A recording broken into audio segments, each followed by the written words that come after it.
Jeff Bezos, $50. Internet.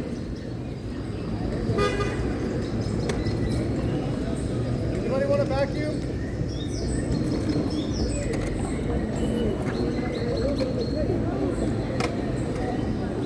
All right, page 28. Manly P. Hall.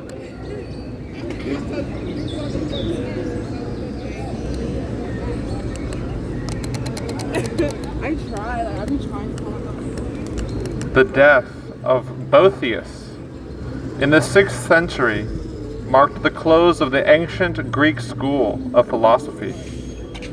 The 9th century saw the rise of the new school of scholasticism, which sought to reconcile philosophy with theology. Representative of the main divisions of the scholastic school were the eclecticism of John of Salisbury, the mysticism of Bernard of Clairvaux, and Saint Bonaventura, the rationalism of Peter Abelard, and the pantheistic mysticism of Meister Eckhart. Among the Arabian Aristotelians were Avicenna and Averroes. The zenith of scholasticism was reached with the advent of Albertus Magnus and his illustrious disciple, St. Thomas Aquinas. Thomism, referred to by the Christian Aristotle, sought to reconcile the various factions of the scholastic school. Thomism was basically Aristotelian, with the added concept with faith is a projection of reason. Scotism, or the doctrine of voluntarism, promulgated by Johannes Duns Scotus, a Franciscan scholastic, emphasized the power and the efficacy of the individual will, as opposed to Thomism. The outstanding characteristic of scholasticism was its frantic effort to cast all European thought in Aristotelian mold. Eventually, the schoolmen descended to the level of mere wordmongerers, who picked the words of Aristotle so clean that nothing but the bones remained.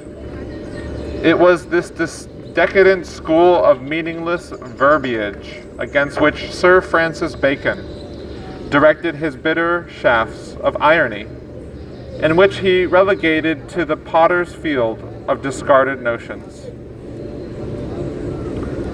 The Baconian or inducative system of reasoning, whereby facts are arrived at by a process of observation, are verified by experimentation, cleared the way for the schools of modern science.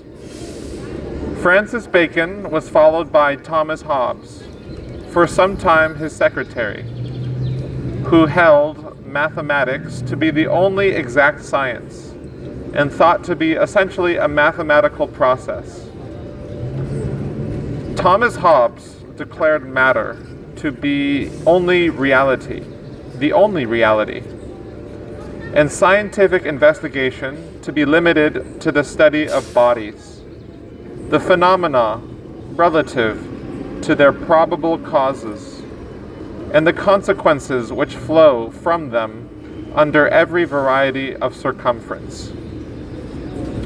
Thomas Hobbes laid special stress upon the significance of words, declaring understanding to be the faculty of perceiving the relationship between words and the objects for which they stand. Having broken away from the scholastic and theological schools, post-Reformation of modern philosophy experienced a most prolific growth among many diverse lines. According to humanism, Man is the measure of all things. Rationalism makes the reasoning faculties the basis of all knowledge. Political philosophy holds that man must comprehend his natural, social, and national privileges. Empiricism declares that alone to be true, which is demonstrable by experiment or experience. Moralism emphasizes the necessity of right conduct as a fundamental philosophic tenet. Idealism asserts the realities of the universe to be superphysical, either mental or psychical. Realism, the reverse, and phenomenalism restricts knowledge to facts or events which can be scientifically described or explained. The most recent developments in the field of philosophic thought are behaviorism and neo-realism. The former estimates the intrinsic characteristics through an analysis of behavior. The latter may be summed up as the total extinction of idealism.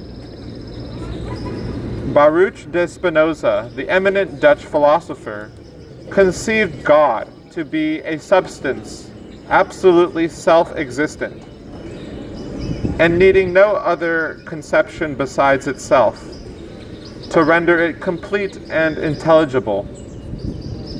The nature of being was held by Spinoza to be comprehensible only through its attributes, which are extension and thought. These combine to form an endless variety of aspects of modes. The mind of man is one of the modes of infinite thought. The body of man or woman of the modes of infinite extension. Through reason, the human being is enabled to elevate himself above the illusionary world of the senses and find external repose in perfect union with the divine essence. Spinoza, it has been said, deprived God of all personality, making deity synonymous with the universe. German philosophy had its inception with Gottfried Wilhelm von Leibniz, whose theories are permeated with the qualities of optimism and idealism. Leibniz, his criteria of sufficient reason, revealed to him the insufficiency of Descartes' theory of extension, and he therefore concluded that substance itself contained an inherent power in the form of an incalculable number of separate and all-sufficient units. Matter, reduced to its ultimate particles, ceases to exist as a substantial body, being resolved into a mass of immaterial ideas or metaphysical units of power, to which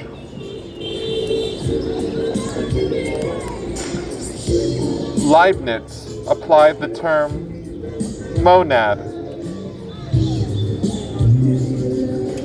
Thus, the universe is composed of an infinite number of separate monadic entities, unfolding spontaneously through the objectification of innate active qualities.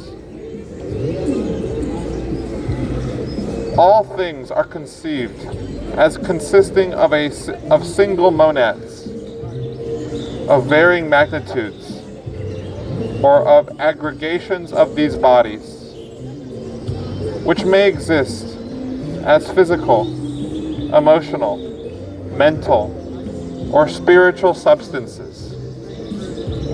God is the first and greatest monad. The spirit of man or woman is an awakened monad, in contradistinction to the lower kingdoms, whose governing monadic powers are in a semi-dormant state. Though a product of the Leibnizian Wolffian school, Immanuel Kant, like John Locke, dedicated himself to investigation of the powers and limits of human understanding. The result was his critical philosophy, embracing the critique of pure reason, the critique of practical reason, and the critique of judgment. Dr. W.J. Durant sums up Kant's philosophy in the concise statement that he rescued mind from matter. The mind of Kant, conceived to be the selector and coordinator of all perceptions, which in turn are the result of sensations, grouping themselves about some external object. In the classification of sensations and ideas, the mind employs certain categories of sense, time, and space, of understanding, quality, relation, modality, and causation, and the unity of appreciation.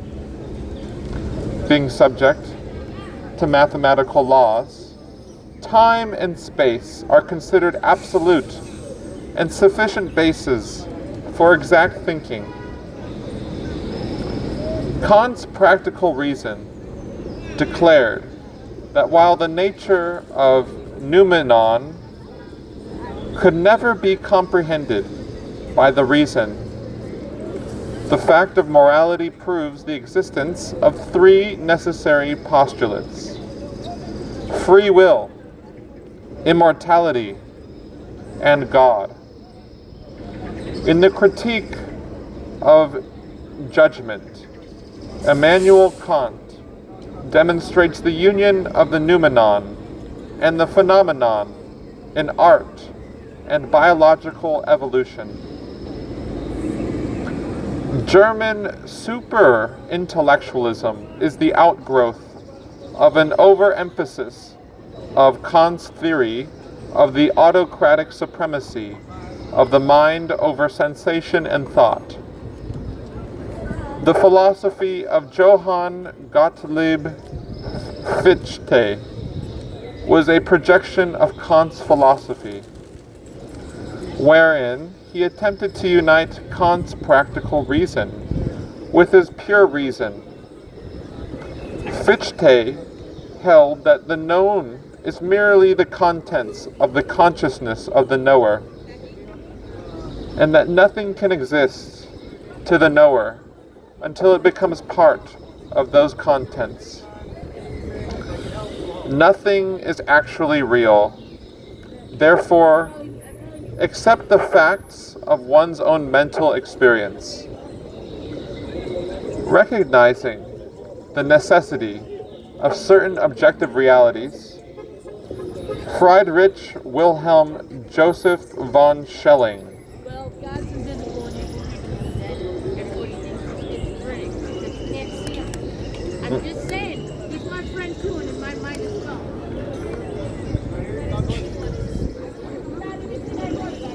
WHO, who succeeded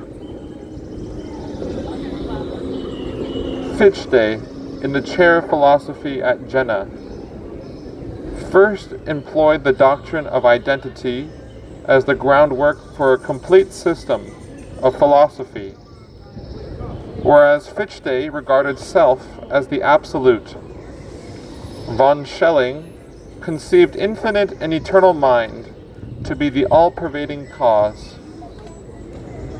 Realization of the absolute is made possible by intellectual intuition, which, being a superior or spiritual sense, is able to disassociate itself from both subject and object.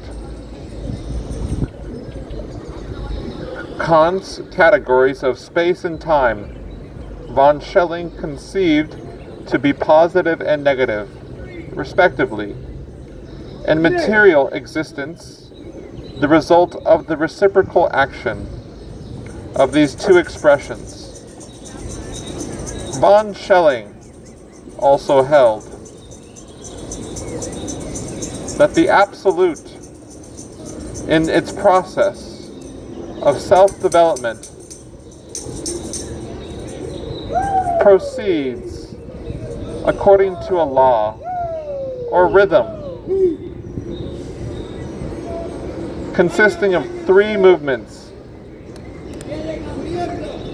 The first, a reflective movement, is the attempt of the infinite to embody itself in the finite. The second, that of subsumption, is the attempt of the absolute to return to the infinite after involvement in the finite. The third, that of reason, is the neutral point wherein the two former movements are blended.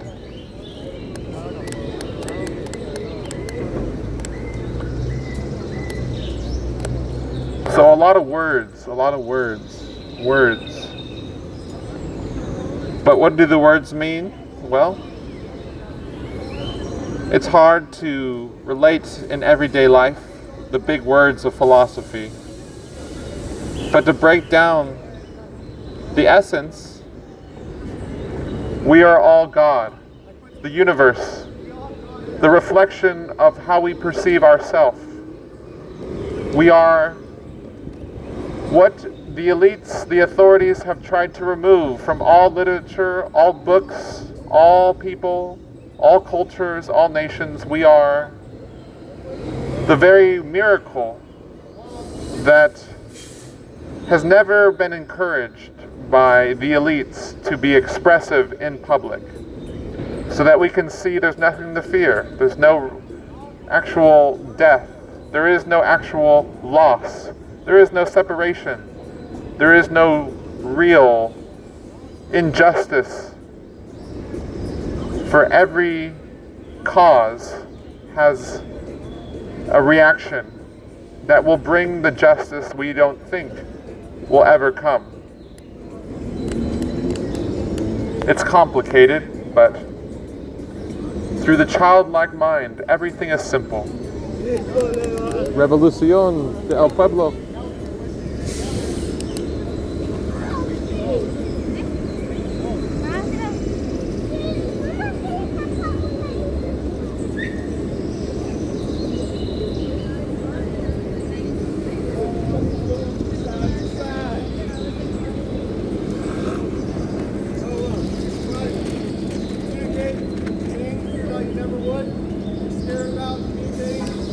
The mic is open. The floor is open. Anyone can share. Anyone can express, so long as you consider one another. Call them whatever you want. Call them whatever you want. Any names, they had. What it is. Don't say fireworks.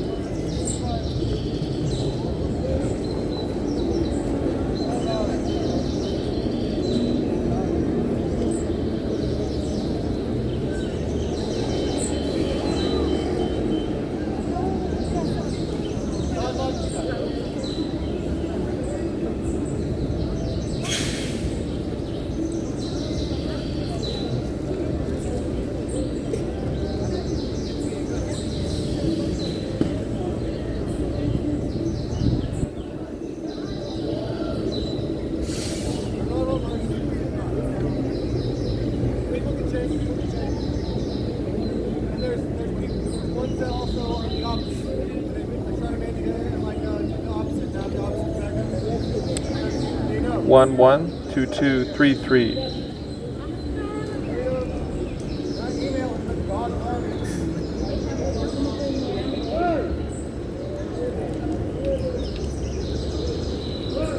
112233. I am the Ascended Master Sanctus Germanus.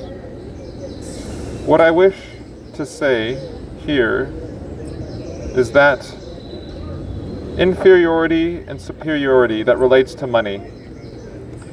You can see throughout history, but especially in the last 150 years, that you have a certain group of people who have an insatiable desire for superiority. What's up, dude? What? Hi. Expressing the love, expressing the What do you light. have on? A mask? Welcome to the stage. Yeah. We're all Nice, actors. dude. Yeah. Yeah. Thank you for being here. I am merely just trying to be the change I wish to see. As you should. Let me know if you need anything, okay? You have money? Peaceful. No, I was joking. Money comes to me, I think. Woo! Fight for peace. We only fight if we're attacked. We fight with words. No Why are words. you knowing that? I'm only saying hi to them. Hey, oh, yeah, hi. 112233. Sorry, I'm new here. You can see throughout history, in the past 150 years or so, where a certain group of people who have an insatiable desire for superiority and who attempt to buy it with money because they have figured out how to acquire money. There are two ways traditionally that you can acquire a lot of money, and it is by either taking advantage of other people's labor so you can get them to work for you without compensating them in proportion to what they are doing, or you can, as has especially become prominent in the last century, use money to make more money. Now, if you take Jesus' parable about the talents, you will see that both of these ways of making money are out of alignment with humanity. For what is the humanitarian perspective on money? It is, of course, that when you multiply your talents, you are given more. Which means that when you use the money you have in a way that raises the all, everyone, you will receive a multiplication factor from the spirit of humanity, from the spirit of the universe, of ideas, of principles. Now, of course, this cannot be taken literally. I am not saying that if you use money to benefit other people, there are suddenly going to be coins falling from the sky, covering you from head to toe in gold coins. But what is it you receive from the Spirit? Well, you receive energy. So what is money? Money, in its original form, is energy. And what is energy in comparison to matter? Well, Einstein proved with the equation E equals mc squared that matter and energy are interchangeable, or rather that matter is a form of energy. So to simplify things, we can say that what people normally call energy flows. This is energy that is moving as a wave, moving through space. Whereas what people normally call matter is energy that is in a stationary matrix, like an energy field that is vibrating, but not moving through space. So if we take this definition, we would say that money is originally meant to be energy that constantly flows, that does not stand still. We can say that one way to multiply the talents is to keep the money flowing. This, of course, does not allow you to accumulate money, and therefore you cannot really buy the sense of superiority you want when you are trapped in the state of separation. You want money to become stationary, and how do you turn free-flowing energy of money into the stationary energy of money? You create something called financial instruments, derivatives, collateralized debt obligations, credit default swaps, options. And you can say some of these financial instruments are accumulating, or at least in some sense multiplying money that isn't flowing. Well, no. Incorrect. Because it is all happening in the space that you today call a computer server, where there are just zeros and ones that are accumulating and the money is not spent. Money that is flowing is money that is invested or spent on consumption, so that it benefits those who are providing the product or the service that you are buying. This is what keeps the economy flowing and keeps the economy growing. But financial instruments primarily increase the fortunes of those who have control over them. And if they are not spent on consumption, then they do not benefit the economy. They are not buying products, they are not buying services. Perhaps they are buying some palatial villas on Long Island or South Florida, but there is a limit to how many palaces one person needs. Perhaps they are buying some luxurious yacht, sailing around the warmer climates with Russian oligarchs or American oligarchs, passing like ships in the night. But there is a limit to how many yachts you need. You can in fact sail on only one boat at a time.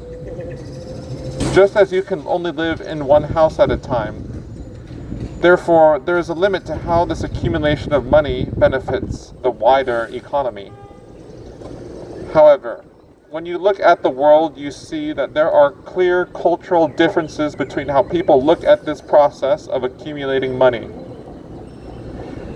You will see in the Scandinavian countries, you have a higher level of awareness than you have here in America. And there are certainly people that are rich in Denmark. One of the richest families is in Denmark, and the ones who invented Lego plastic toys. But in Denmark, there is a culture where the people who have a lot of money and hoard it for themselves, instead of spending it on benefiting society, are looked down upon. The Lego family has invested heavily in the local community, thereby keeping the money flowing, at least to some degree. And this is acceptable in the culture.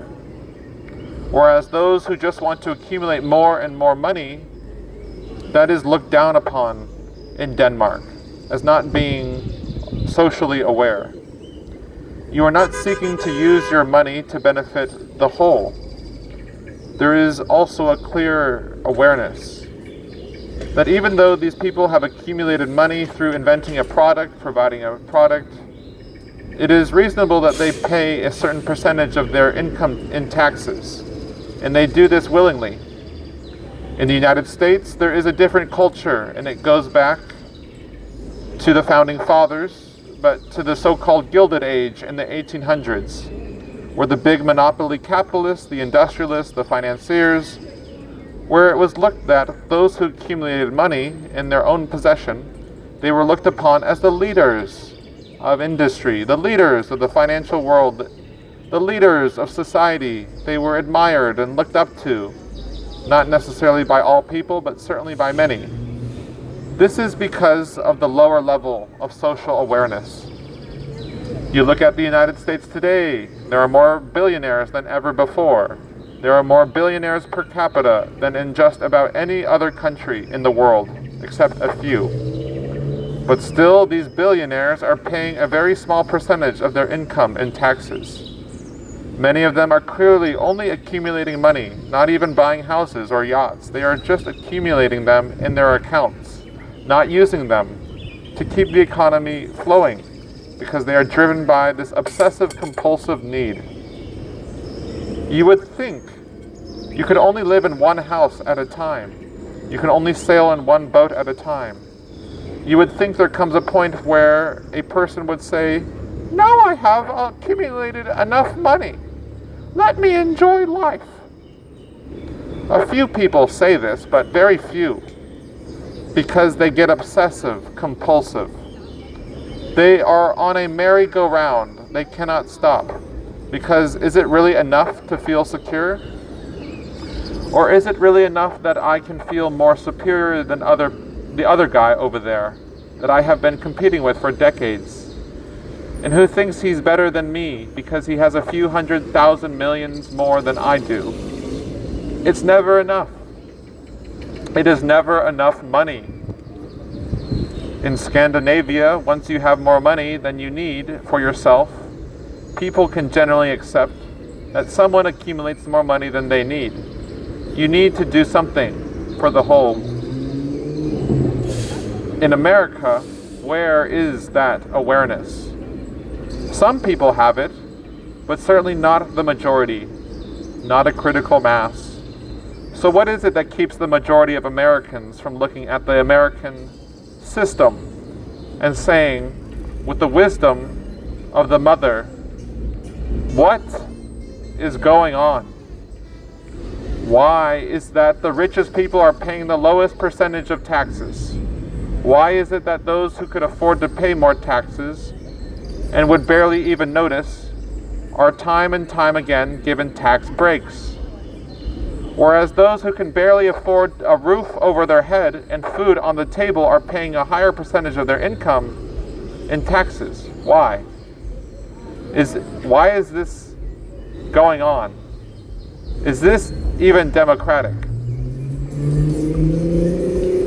What keeps people from saying this?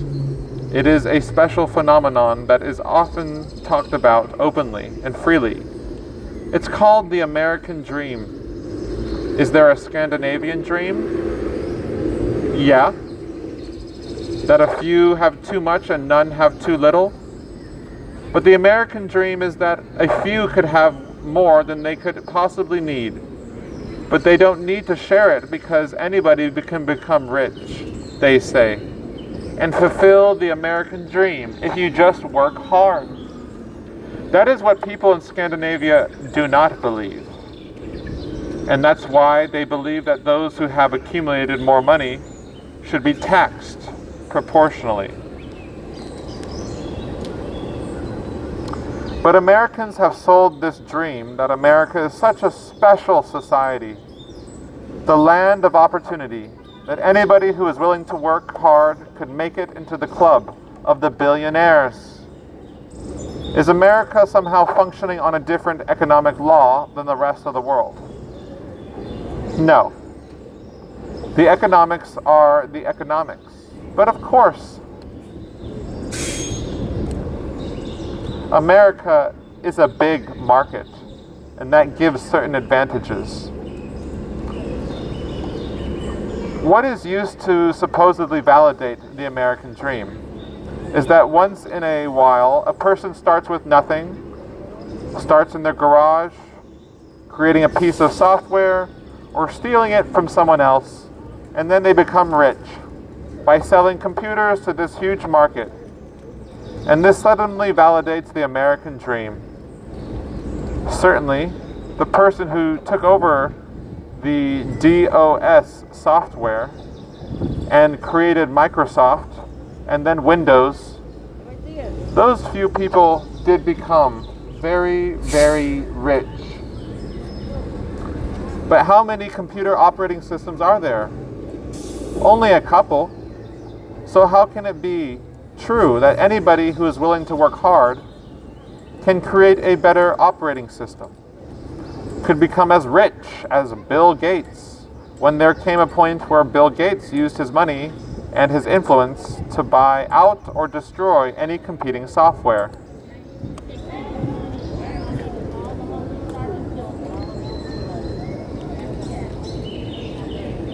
I don't know, bro. You look back in the 1800s where the Rockefeller was attempting to gain a monopoly on lamp oil and other commodities because he had realized that the only way to actually accumulate a lot of money by providing a product was to have a monopoly on that product. So you could artificially raise prices. In other words, a natural economy is that you can say, here is a product called oil. It needs to be extracted, it needs to be refined, it needs to be bottled and distributed. What is involved with doing this? What does it cost to actually produce one bottle of oil? And then you can say on top of that, production costs, the company is entitled to a certain profit. But the actual economics of the economy says, if a company charges too high of a profit, it increases the incentive for someone else to say, hey, we can get oil out of the ground, then put it in bottles and sell it. And since they are making all that money, why shouldn't we get part of the market? So as long as there is free competition, those who are extorting the public by charging too much will increase the incentive for the competition. And when the competition comes up, they will say, we are willing to settle for a lower profit than Rockefeller. And therefore they will capture part of the market. Rockefeller realized that in order to destroy that natural aspect of the economy, he had to seek to gain a monopoly.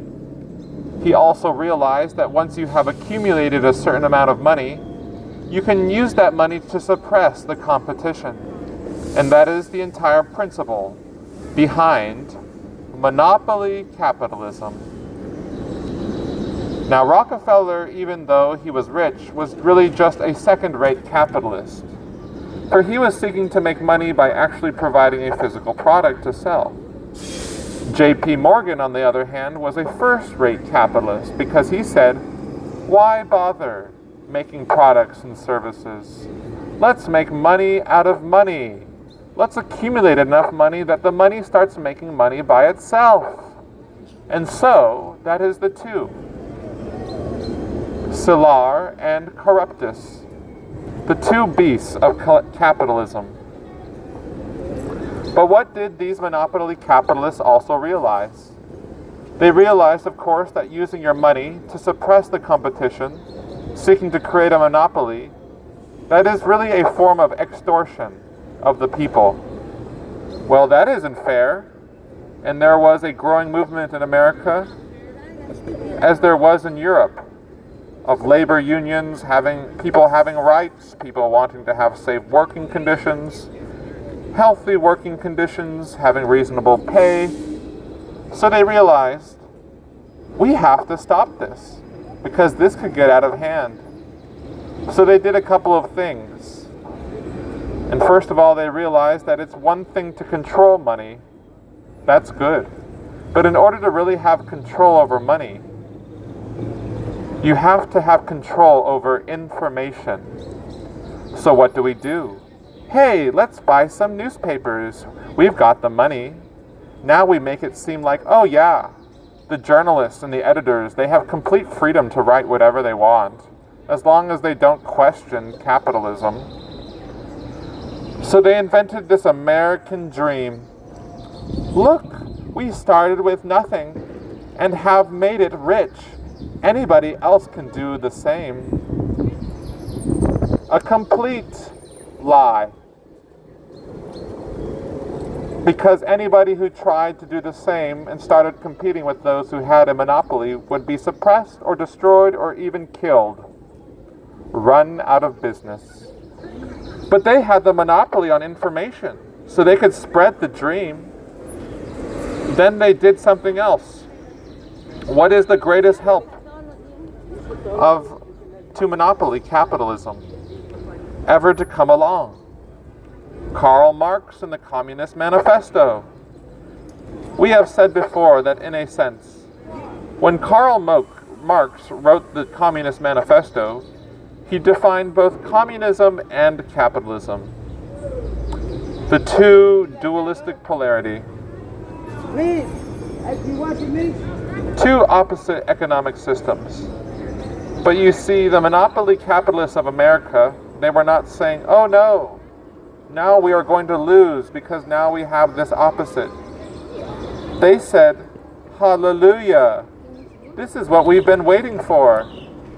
Finally, somebody came up with an idea that was useful. How did they use it? Well, as we've talked, Scandinavia, where you have higher taxes on the rich, public health care. When you take the average American today, certainly those who are in the business world have this dream that they could one day make it rich. And tell them about this Scandinavian system, they will say, oh, this is pure socialism. Public health care, that's socialized medicine. So even today, almost 100 years after the monopoly capitalists seized on the idea, many Americans believe that you either have completely unrestricted capitalism or you have communism. socialism. There is nothing in between. And that justifies, in the eyes of too many Americans, why you shouldn't tax the rich. Ironically, the success of the capitalists has gone to their head. Now they think they have made it, and now they are not even caring about hiding it. What did they do with all their money? Some of them, at least. They got a president elected who is a billionaire. And what did he do? He created a cabinet with 10 billionaires in the government. They are not even trying to hide it anymore, who is in charge. But they have so perpetuated the hope of the American dream and the big boogeyman of communism, socialism, that a vast percentage of the American public believe that these billionaires can save them from the deep state. For they have made Americans believe that the government is the enemy. And why do they want people to believe this? Well, what is it in Scandinavia that taxes the rich? Well, it's partly because the people have social awareness, but it's also the government. The government is the only factor in society that can limit the power of the monopoly capitalists. But the capitalists in America have made many Americans believe that if the government does this, it's socialism. And they are going to come after everybody, not just the rich. What is it that has happened in Scandinavia?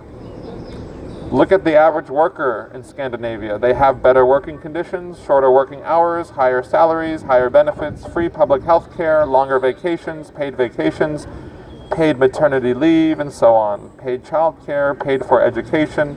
The government redistributes money from the rich to give benefits to the general population.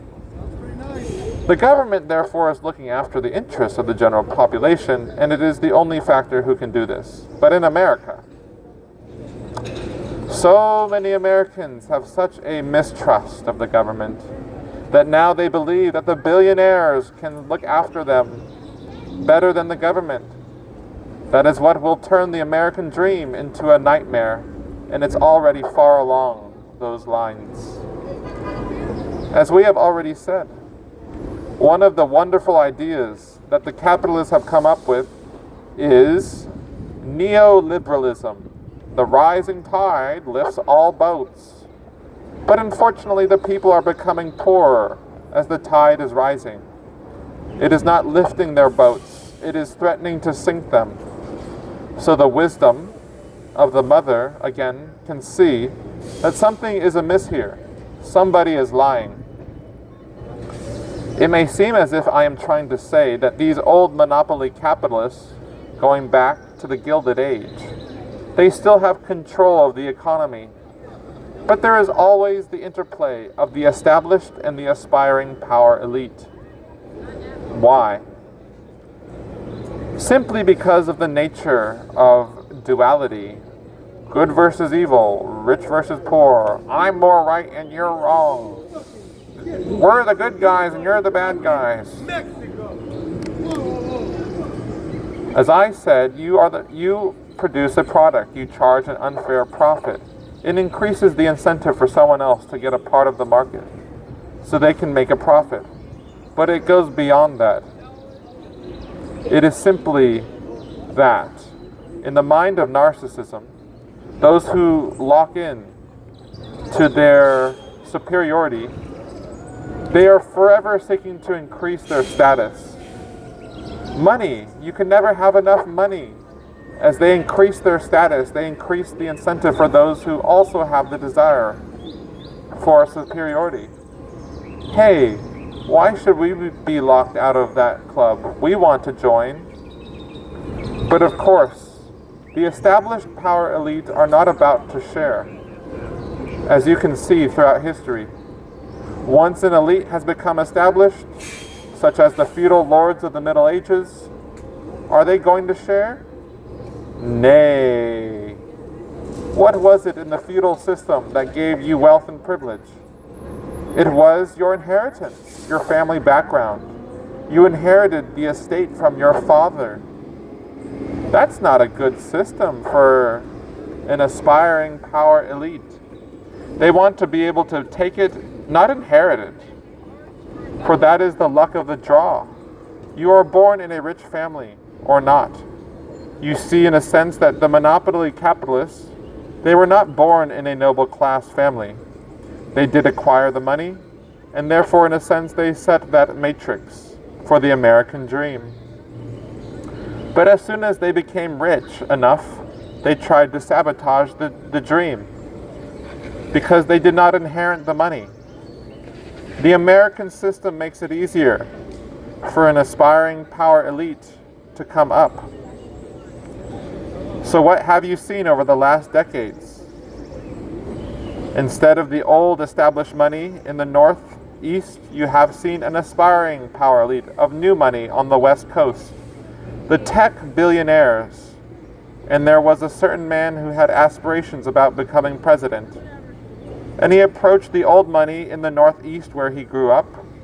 And even though he grew up with a richer father, his father was not rich enough. And his family was not old enough to be part of the established elite.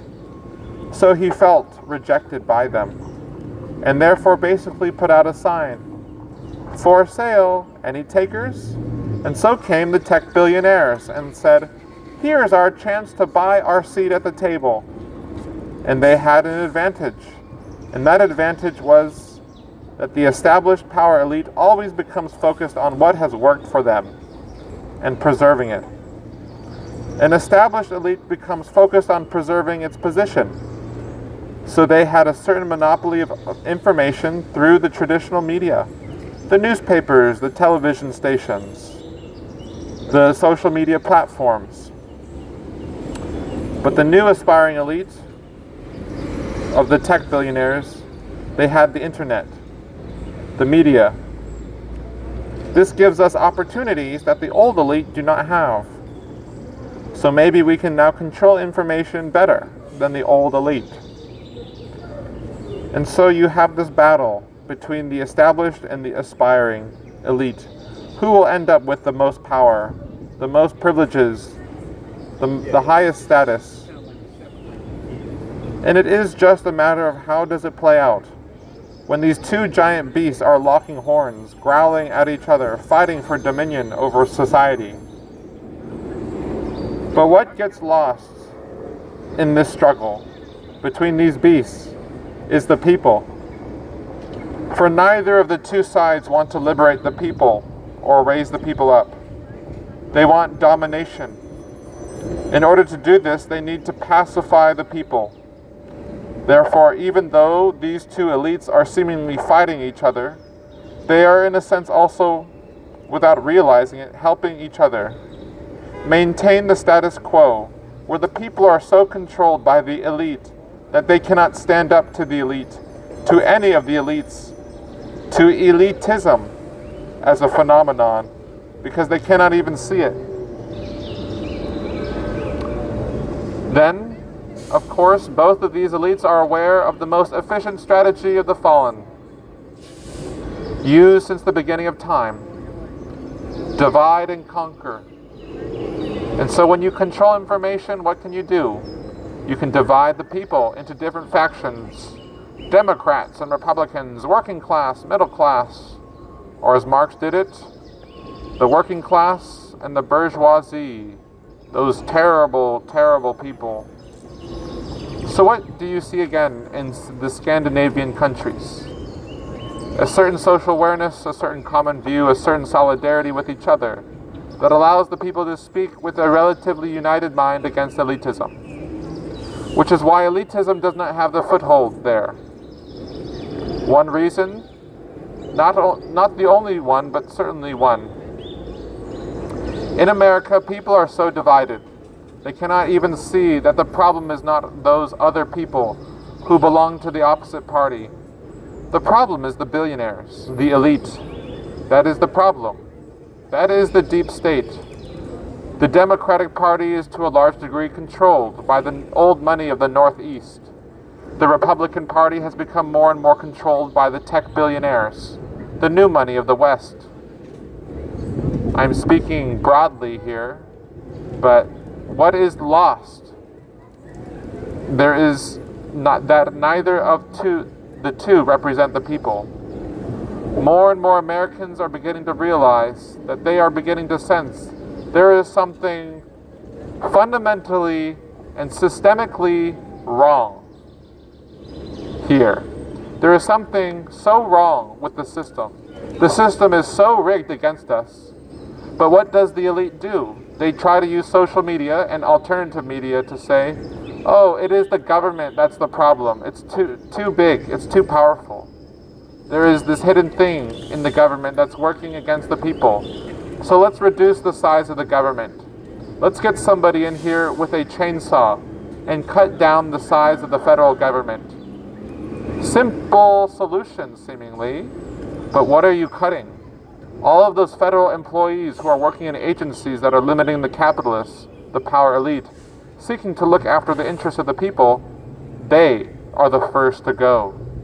But it does not change the fundamental dynamic, They're doing their best. which is that you have a government bought by money through campaign contributions, lobbying, or direct corruption. Many people are beginning to sense this, and what does the elite do? Again, the problem is democracy. It is a weak form of government. No! We need a strong man who can cut through all of this and do what's right for the people.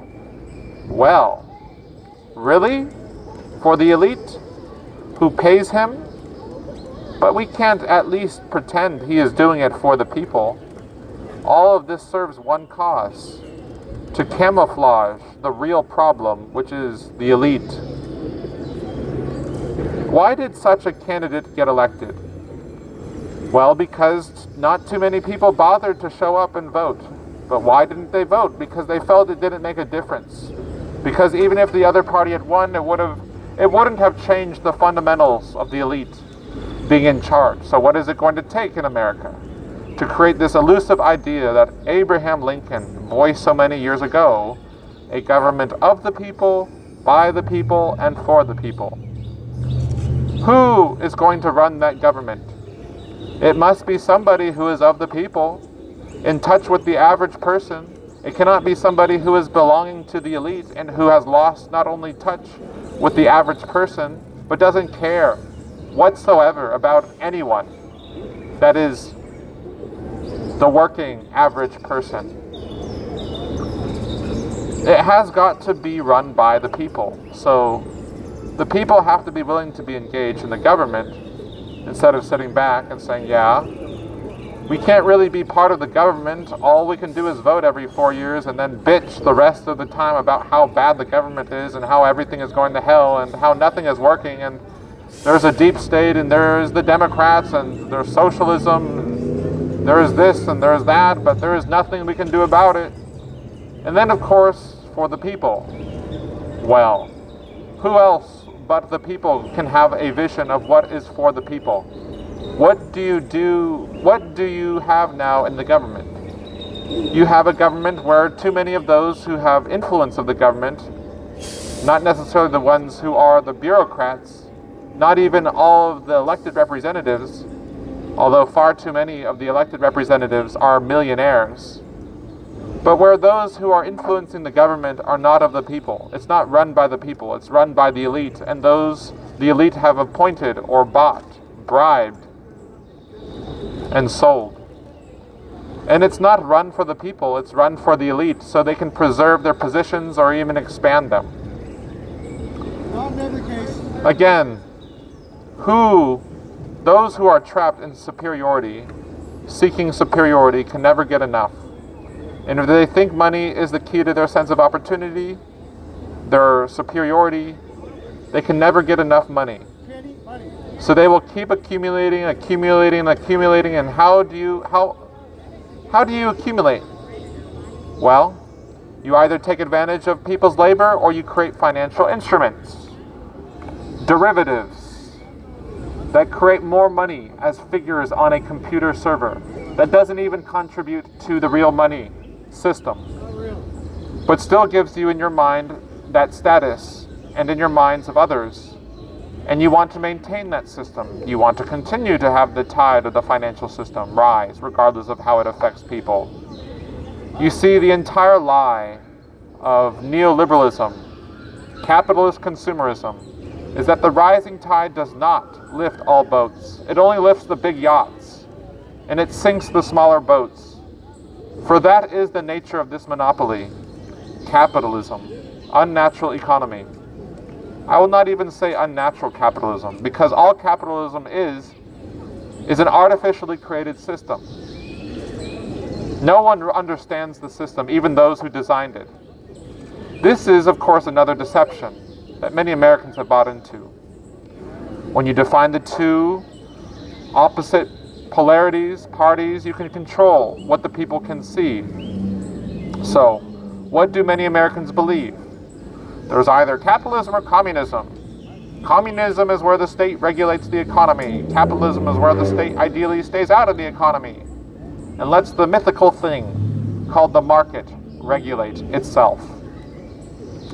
The market will indeed regulate itself because the monopoly capitalist will regulate it by destroying all of the competition. But that's not to the advantage of the people. Neither is, of course, communism to the advantage of the people. Both of these systems are elitist by nature. But once you spread this dualistic lie, most people can only see the two you have defined. If we restrict capitalism, we are on a slide that leads directly to communism.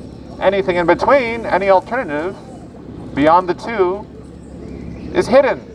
It has become invisible. What is the alternative? Well, it is to some degree a free market economy, but how many Americans are aware that capitalism and a free market economy are not the same thing? They are opposites. There was a time in the 1800s where the American economy was more free. It wasn't completely free, but somewhat of a free market. Then came the monopoly capitalists and financiers who took advantage of the freedom of the market to set themselves up in this position where they had enough money to start restricting and destroying the competition. That is capitalism. As a capitalist, you only want the free market so you can get a privileged position. And then you will use your privileged position to restrict the free market. That is capitalism. What is a free market? Is there some mechanism that magically regulates the market, as this famous book talks about, the hidden hand of the market? Quote, unquote. But that's just one little remark in a very long book that has been blown out of proportion. What is the hidden hand that can regulate the free market? It is the government. A free, democratically elected government that is of the people, by the people, and that regulates the economy so that it serves the people. That's not the so hidden hand. You could say, when you step further back, that there is a hidden hand that regulates the economy. It is that basic humanity. Because once you become a monopoly capitalist and you are not serving the all, humanity, there is no multiplication factor from the spirit, creativity, ideas, ingenuity from the people for what you are doing. This means that you can only continue to accumulate money by taking it from other people. You are suppressing the people more and more and more, like the feudal lords who became more and more oppressive of the people until the people had finally had enough. A monopoly capitalist is essentially a person who is sitting on a tree branch with a saw, sawing off the branch he is sitting on, and sooner or later it will crash to the ground.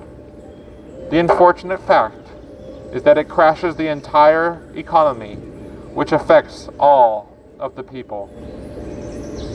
Unless the capitalists can somehow fool the government and the people into believing that if the market crashes, it is so bad, and therefore you, the government, who we wanted to stay out of the system, now we have run the economy into the ground, you have to help us, you have to step in. use our tax-paying dollars to help those who paid nothing in taxes. Look how many people will get hurt if the banking system collapses. You have to prop it up so we can survive and continue to exploit the people. Use the people's money to finance our exploitation of the people. But then again, what can we say? That any government is the reflection of the consciousness of the people. Why didn't the American people rise up after 2008 and demand a better financial system? Because they don't want to educate themselves. They don't want to sit there and whine and complain instead of becoming part of the government. And so, they got what they deserved, setting the situation for the next crash that is coming. And when is that going to come? Well, if the current president continues his policies, his tariffs, it's going to come in the next 2.5 years. 2 years, maybe less. Because he is on a collision course with the economic fundamentals. Is that a bad thing? It might actually expose the entire thing, the elite, and the elite's influence on the government and on the economy. It will be a bumpy road, but as we have said, we have to take a few bumps to move quicker into the next phase. Put on the gas, somebody got to do it. Then I am willing to see that happen. But of course, it's not easy for me to say. I don't have any life savings in any bank here. I have mine somewhere else. But anyways, why do we have this situation? Well, because the American people have not been willing to listen. And are not willing to listen except for a few, which is why I am even bothering to say anything at all. And to project this into the collective, because some will understand that have not understood so far. Some have, of course, understood all of this. This is not new news.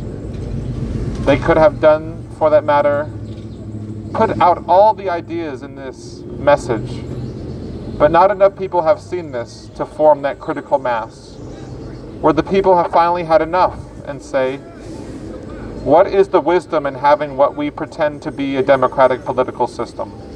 And at the same time maintaining a financial system that is, by its very nature, directly anti-democratic. How illogical. Oh. Thank you, brother. Fuck yeah, bro. You can have some if you want. I'm almost done.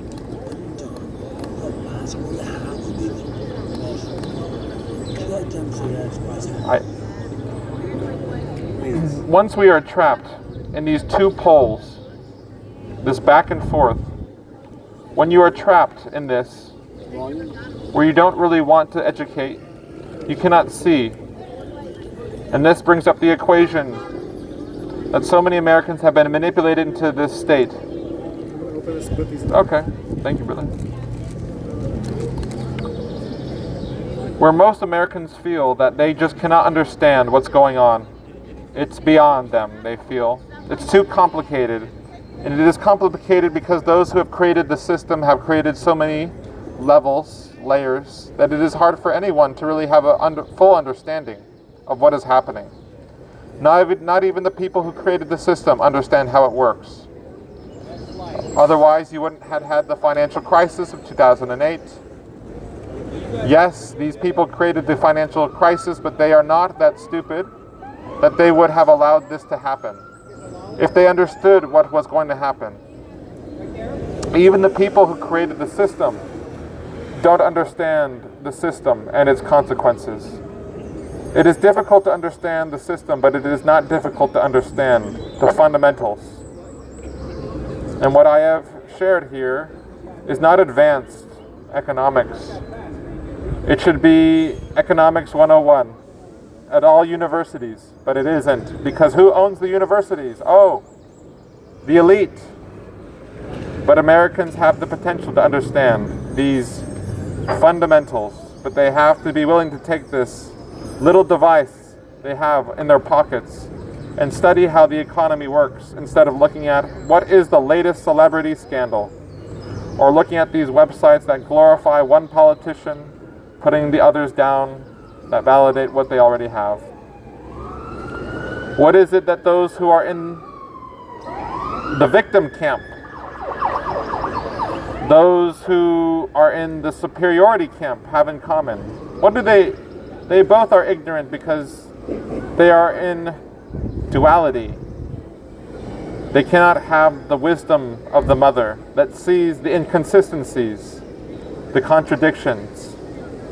They both believe they have a certain view of how the system works, and they are not willing to educate themselves to see how it actually works. They think they know enough. Are the American people stupid? Are they ignorant? Or have they been manipulated into ignorance by the elite? Have the elite used the superiority, the inferiority dynamic in a very not really clever way, but at least a hidden way, where they have made many people believe, oh, I'm too inferior to really understand how the system works. But I am smart enough to see that this person, he understands how the system works, and he can do for me what I can't do for myself. He can save America. He is sent by God to save America. I am so smart enough to see that. So even though I am inferior compared to him, by the fact that I support him, I'm actually superior to all those people out there who can't see how great Donald Trump is. Haha. Inferiority, superiority, all mixed together. The result is people are trapped. And so, who would take offense to the verse that says, the German people of the 1930s did not want to consider that they could be wrong about Hitler, or that Hitler could be wrong? They will say, don't compare anyone to Hitler. But anyways, comparing some of the American people who are embodied today to some of the German people who were embodied in the 1930s, some of them actually being the same people who have reincarnated. It's just pointing out that they believe they are too inferior to something themselves. They are smart enough to see the strong orange man who has all the solutions and all the answers. He could never be wrong, even though he can barely say a sentence without contradicting himself. That's really a sign of how smart he is, because he's confusing the deep state. They don't know where they have him. They can't control him. Never mind that he can't control himself. And so the people are completely blinded by this and trapped. At least a certain majority. And then there's the other side who are reacting. They are believing that we are also inferior, but at least we are superior, because we can see how wrong Donald Trump is, and how we can see how stupid all those other people are who can't see how wrong he is. But again, what are they both focused on? That one person. Do they see the elite, the hidden hand? Nay. None of them see that the problem is the elite. The two factions think it's the other people that are the problem, and that allows the elite to rule. It's a subtle way to control the people, much more subtle than what you saw in the feudal societies or in communism, where the people were suppressed through obvious physical means. They knew they were suppressed. Many Americans do not know, do not realize how suppressed they are, but they are beginning to. They are beginning to only because it costs more to fill up the tank in the pickup truck, and it costs more to buy groceries, and don't forget, even beer costs more. And so they are looking at the consequences of what the elite is doing. And they are complaining about the consequences, but they are not seeing the elite. And until that